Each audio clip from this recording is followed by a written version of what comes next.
I like thinking the thoughts. I like the challenge of trying to figure out like what this new space looks like and how again there are like going back to like what I opened with, I was like, there are words and that's like a place for the technical writer. One thing, I guess, like, you know, maybe I can like leave you all with this thought experiment. Like, I'm really curious if we're doing like Fabricio, you're saying like I want to really train an LM from scratch, like on the Yeah. style stuff, and so it's really has a really strong guidance on how to write the way we want it to. So, but this is all relying on models, like in that. Or, for our MCP servers, we're relying on models. We're building to a certain model and we're evaluating like on a certain model, and like 6 months from now, like what are we going to have to do to keep up to date and like with the latest, and that's concerning because we're building around certain expected responses. Like we're pretty deterministic beings, so like we're writing around expectations of what we're supposed to get back. And as the models are changing, we're updating models. Like what does that mean for all of this work around this space? And Yeah. Yeah. Like, imagine in the changelog, you could get something like, well, model version 3 has a different personality. It's quirky. And it's yeah. like, oh my, like, how do I adapt to that? Yeah.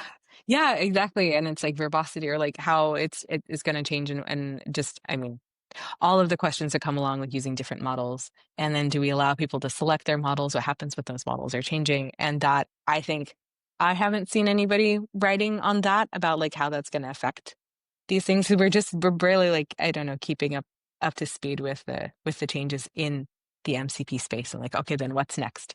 The new like agentic reality. So I'm kind of curious, like, yeah, okay, so 6 months, a year from now, when all of this stuff is changing, then what? And what does sustainability look like there? And I have all the questions. I have like maybe one answer, but all the questions. Well, thanks so much for coming on to our show today. And I know you have Yeah, a thank you you. have a hard stop coming and other sort of obligations. But if people want to reach out to you, can they just reach out to you on LinkedIn, or where do they? Yes, Okay, absolutely. So LinkedIn, I am Anandi Silva Knuppel, and you find me and send me messages, and I love chatting with people. And yeah, wonderful. Thank you so much for having me on here, and I look forward to like listening to the rest of the conversation. all right. Thanks, Anandi. Well, thanks. Thank you. All right. So, yeah, the format that I was mentioning earlier, I really like this idea of having a guest on for the first half of the show, and then we continue the conversation afterwards. We'll see how this works. It's still an experiment, but all right. And the other thing is, I don't think that any specific show should be dominated by just one single topic, because people have broader interests. They want to keep up with the news. Somebody might say, you know what, MCP, not doing anything with that, but I still want to like keep up with what's going on. So, Fabricio, just to kind of shift directions a little bit, tell us. I looked up at your I looked up your Berlin talk, your Write the Docs talk, and I thought I Yeah. would see something related to the Veil server, the AI, anything.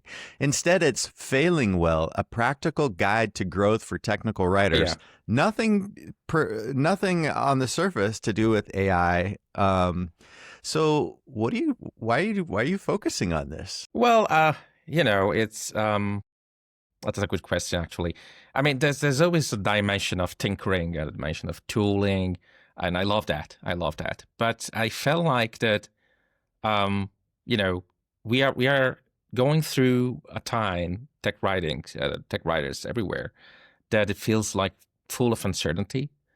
And like the other day, I mentioned like getting into the Reddit, the technical writing subreddit, and reading all those questions. Remember, like people feeling like lost, not knowing what direction to take.